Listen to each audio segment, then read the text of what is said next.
Oke, baik, selamat pagi, selamat siang untuk anak-anak kami kelas 9A, B, dan C. Oke, apa kabar hari ini? Mudah-mudahan kabar baik, nak, ya. Oke, kali ini kita masuk di bab 2 ya. Pertemuan kita kali ini masuk di bab 2 yaitu listrik dinamis. Nah, kalau di bab pertama kemarin itu adalah listrik statis. Ya, statis itu artinya diam. Nah, berarti di sini sekarang kebalikannya. Kalau dinamis berarti bergerak. Oke. Nah, yang pertama kita masuk ke pengertian daripada arus listrik. Nah, untuk pengertian daripada arus listrik ini sering dikatakan ya bahwa pengertian arus listrik itu adalah aliran partikel muatan ya. Aliran partikel muatan. Nah, itu bahasa secara sederhana. Nah, tapi untuk yang lebih luas ya, untuk pengertian arus listrik itu adalah muatan yang mengalir dari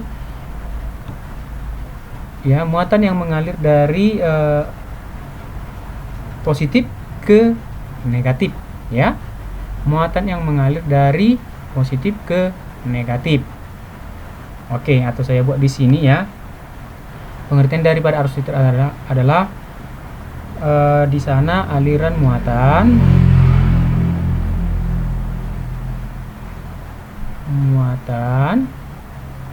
positif ya ke negatif.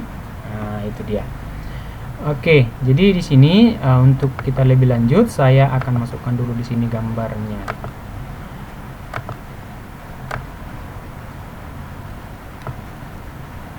Oke. Nah, di sini sudah ada gambar ya. Yang mana dikatakan ini nanti muatan? Ya, di sini ada sebuah rangkaian. Ya, rangkaian ini dihubungkan dengan baterai ya. Ada bola lampu. Nah, kenapa dikatakan muatan itu mengalir dari kutub positif ke negatif? Nah, perhatikan ini. Di sini ini adalah kutub positif dan ini adalah negatif. Maka arah arusnya itu ya, arah muatannya itu jadi seperti ini.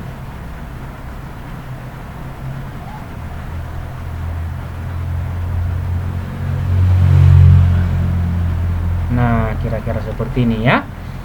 Nah, jadi dalam gambar ini di sini ketika dihubungkan dengan muatan listrik ya atau sumber tegangan pada rangkaian tertutup nanti atau sudah di on atau memang terhubung semua, maka ini bola lampu ini akan menyala.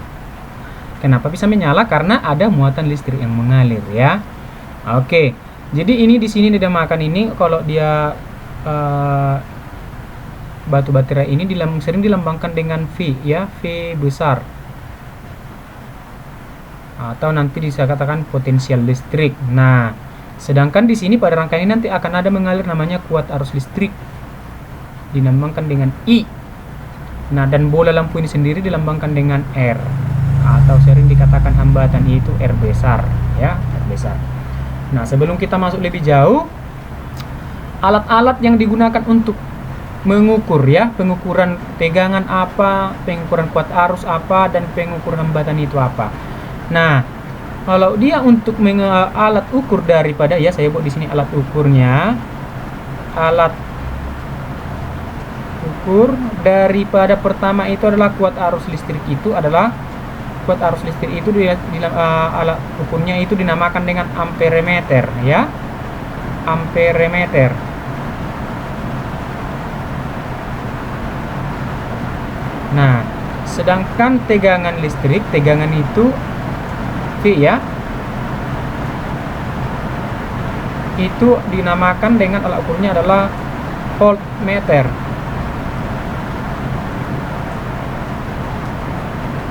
Dan yang ketiga itu adalah hambatan ya, R. Nama alat ukurnya itu adalah ohmmeter. Nah, inilah nama-nama alat ukur yang digunakan. Nah, jadi ini udah ada di lab kita ya.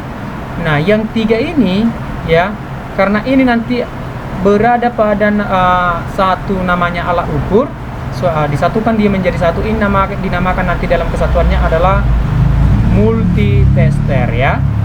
Multitester. Nah, jadi dalam satu nama dia, yang 3 ini nanti dinamakan dengan multitester. Jadi di multitester ini bisa digunakan mengukur kuat arus listrik, tegangan, sama hambatan. Itu dia ya. Jadi ingatlah di sini pengertian daripada kuat arus listrik itu adalah bisa dia aliran muatan dari kutub positif ke negatif, atau bisa juga dikatakan dia aliran partikel muatan ya, aliran partikel muatan.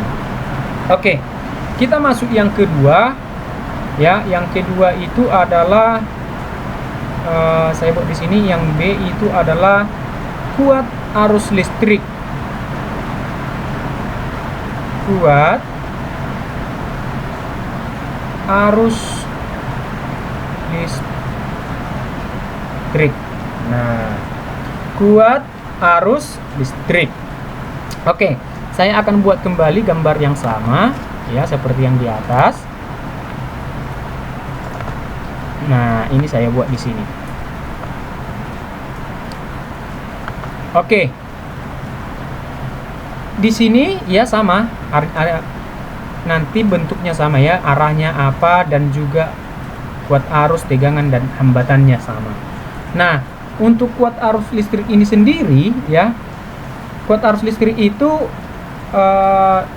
dapat diartikan sebagai ya, kuat arus listrik itu dapat diartikan sebagai muatan listrik berbanding terbalik dengan selang waktu ya.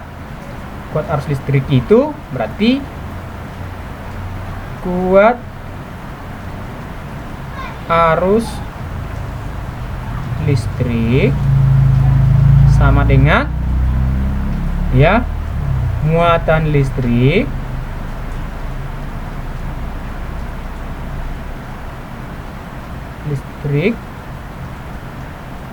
per selang waktu. Nah, maka secara matematis dapat dituliskan bahwa I sama dengan muatan listrik. Ini sudah kita pelajari di bab 1, yaitu Q ya. Q per selang waktu adalah T. Nah, oke.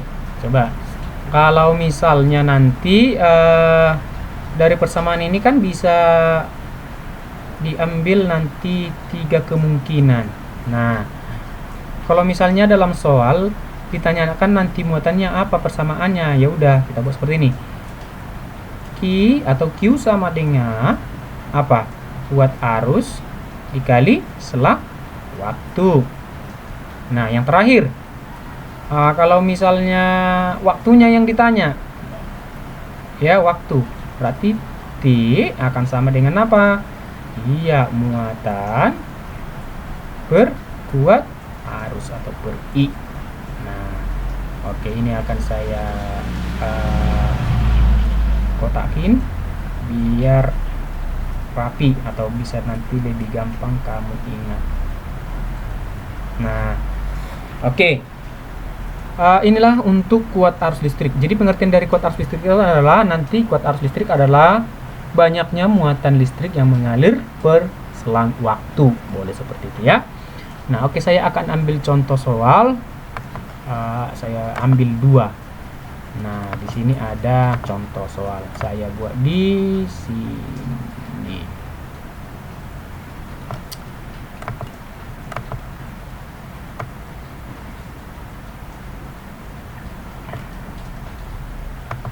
Oke. Di sini ada 2 contoh soal ya. Ini soal yang pertama dan ini adalah soal yang kedua.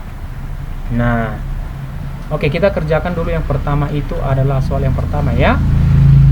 Ini saya taruh dulu pembatasnya. Nah, oke. Soal yang pertama, muatan listrik sebesar 100 coulomb mengalir selama 20 sekon dalam suatu kawat penghantar. Hitunglah kuat arus yang mengalir dalam kawat tersebut. Oke. Untuk penyelesaian nomor 1, ya, ingat ya, dalam menyelesaikan soal fisika itu selalu kita tulis dulu diketahui ya. Yang diketahui yang pertama itu adalah muatan listrik ya. Muatan itu tadi dilambangkan dengan Q sama dengan 100 coulomb, kita lambangkan dengan C aja. Mengalir selama berarti selama, berarti itu waktu ya. Waktu T sama dengan 20 sekon, kita buat S aja. Hitunglah kuat arus yang mengalir pada kawat. Berarti yang ditanya di sana adalah I sama dengan berapa. Oke, langsung saja karena persamaannya sudah ada di sini. Ikuti aja persamaannya. Oke. Maka di sana I sama dengan Q per T sama dengan, oke, Q-nya di sana 100 per T-nya adalah 20. Nah, maka di sana sama dengan 100 dibagi 20 adalah 5. 5 apa? 5 ampere.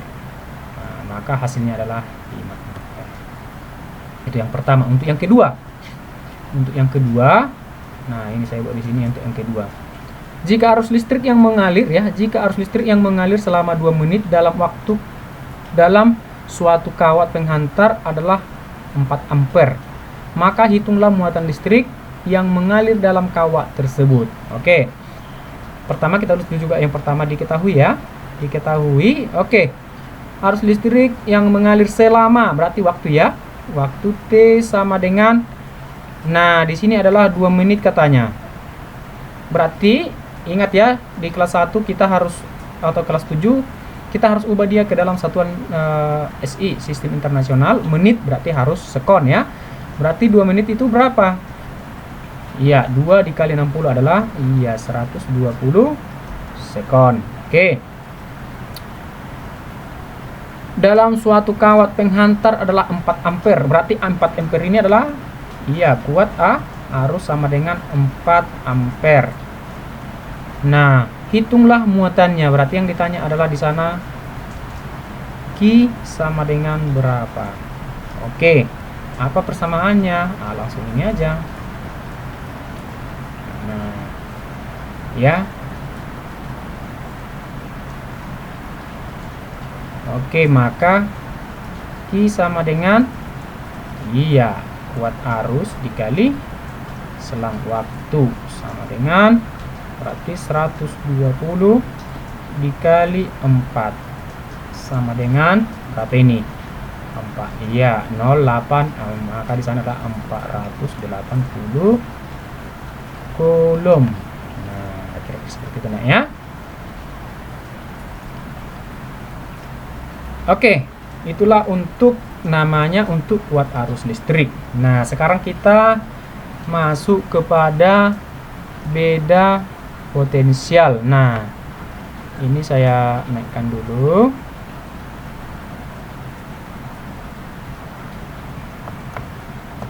Oke, saya buat nomor 3 itu adalah beda potensial. Nah, beda potensial.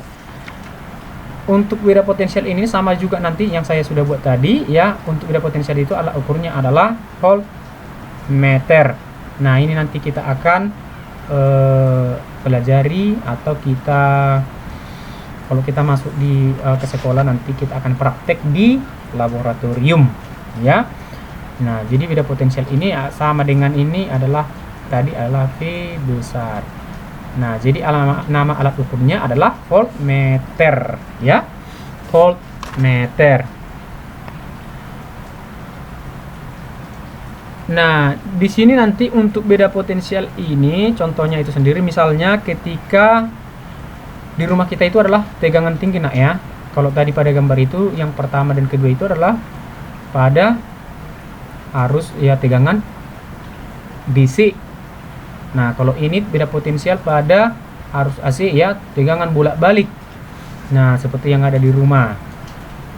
Nah, jadi beda potensial ini berapa tegangan yang dibutuhkan sama seperti bola lampu yang ada di rumah. Ketika kita membeli bola ya, di sana ada tuliskan 20 watt ya, 20 misalnya 20 watt per atau 20 volt per watt boleh, 20 volt per watt. Nah, di sini ada beda potensial yang diperlukan. Artinya di dalam bola lampu itu adalah potensial yang diperlukan berapa. Nah, berarti semakin besar dia daya lampu itu, maka dia akan memerlukan potensial yang lebih besar juga. Nah, itu di sini ya, tidak ada di sini. Oke, untuk beda potensial. Oke, yang untuk nomor yang selanjutnya tadi ada pengertian. Sekarang kita masuk ke rangkaian komponen listrik ya. Rangkaian komponen listrik. Di sini rangkaian komponen listrik. Nah, oke, yang pertama untuk rangkaian komponen listrik ini itu ada dua nak ya. Yang pertama itu nanti ada yang dinamakan saklar, dan yang kedua itu ada namanya nanti sekring. Nah, apa itu saklar? Saklar ini adalah alat penghubung dan pemutus arus listrik. Alat pemutus dan penghubung arus listrik. Nah, contohnya apa ini yang ada? Stop kontak yang ada di rumah. Ya, itu dinamakan dengan saklar. Yang kedua, sekring. Nah, sekring ini berfungsi untuk memutus ya, apabila tegangan yang datang itu terlalu tinggi, maka dia akan otomatis terputus. Berarti ini bisa juga sebagai sekring ini bisa sebagai pengatur ya. Pengatur karena apa? Seperti ini. Ketika tegangan yang tinggi masuk pada sebuah kita katakan lampu yang ada di rumah, kalau tegangan itu terlalu besar maka dia otomatis putus. Jadi tidak merusak dari alat tersebut. Nah, jadi bisa di sini juga pemutus ya. Pemutus kuat arus pada tegangan tinggi ya. Pada tegangan tinggi. Nah, itu dia di sana.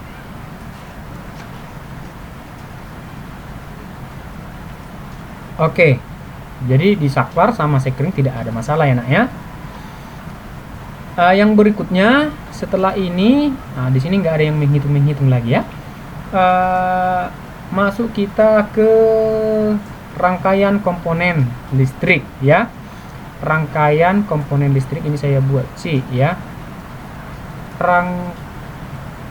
Rangkaian komponen listrik. Nah, rangkaian komponen listrik ini ada dua. Yang pertama itu adalah seri, dan yang kedua itu nanti adalah paralel. Nah, kalau dia yang rangkaian komponen yang disusun secara seri itu adalah rangkaian yang disusun secara berderet. Sedangkan paralel itu adalah rangkaian ya komponen yang disusun secara sejajar. Nah, secara sejajar. Oke, yang pertama kita ke seri yang disusun secara berderet. Yang seperti apa itu? Nah, seperti ini. Ini ada sebuah kabel ya, dihubungkan pada tegangan atau sumber tegangan yang di sini kita pakai adalah baterai. Nah, seperti ini. Ini disusun secara berderet. Nah, berarti misalnya ini positif, negatif, positif, negatif, positif, negatif. Oke. Sekarang kita masuk ke sistem kerjanya seperti ini. Oke. Di sini adalah rangkaian komponen atau tegangan yang disusun secara seri. Nah, di sini kalau dia tegangan yang disusun secara seri, maka ini nanti namanya memperbesar tegangan ya, memperbesar tegangan. Artinya seperti ini. Kenapa bisa dia memperbesar tegangan? Ini nanti akan semakin besar seperti ini. Misalnya ini adalah tegangan P1, P2, dan tegangan P3. Nah, misalkan ini baterai yang 33 ini Seperti ini. P1 sama dengan P2 sama dengan P3 itu besarnya adalah misalnya kita katakan 2 ampere. Maka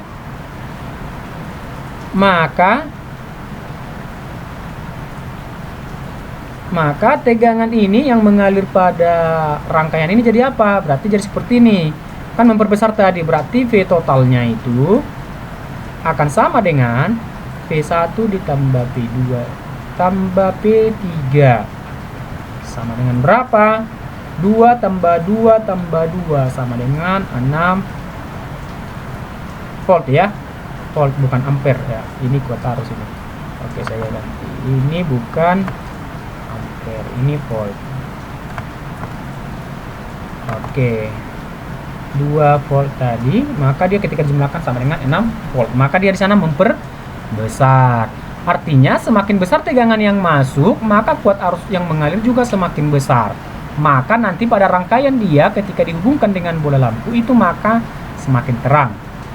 Oke, yang kedua itu adalah paralel yang disusun secara sejajar seperti ini.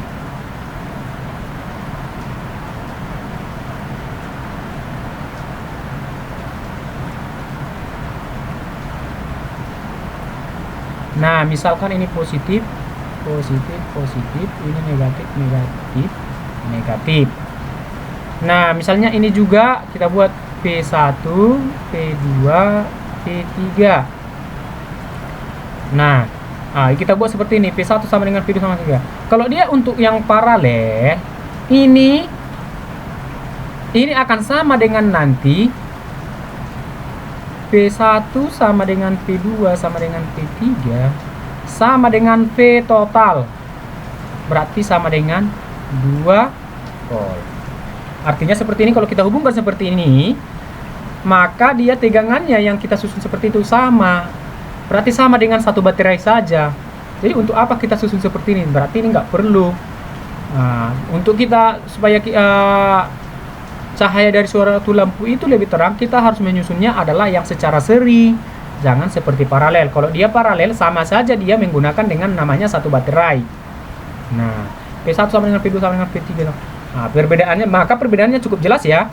Kalau dia untuk yang seri, dia memperbesar tegangan, sedangkan dia paralel itu sama. Jadi nggak ada mau dibuat seperti ini, mau sampai 10 pun nanti baterainya disusun paralel, itu sama aja dia dengan menggunakan satu baterai. Ya, nah ya, bisa ya. Oke, sampai sini untuk pertemuan kita kali ini. Kita akan Bapak akan kirimkan nanti video kembali untuk tentang hambatan listrik yang disusun secara seri dan paralel juga. Ya, mudah-mudahan dapat kamu pahami, kamu catat bagus-bagus dan kamu ikuti. Selamat siang.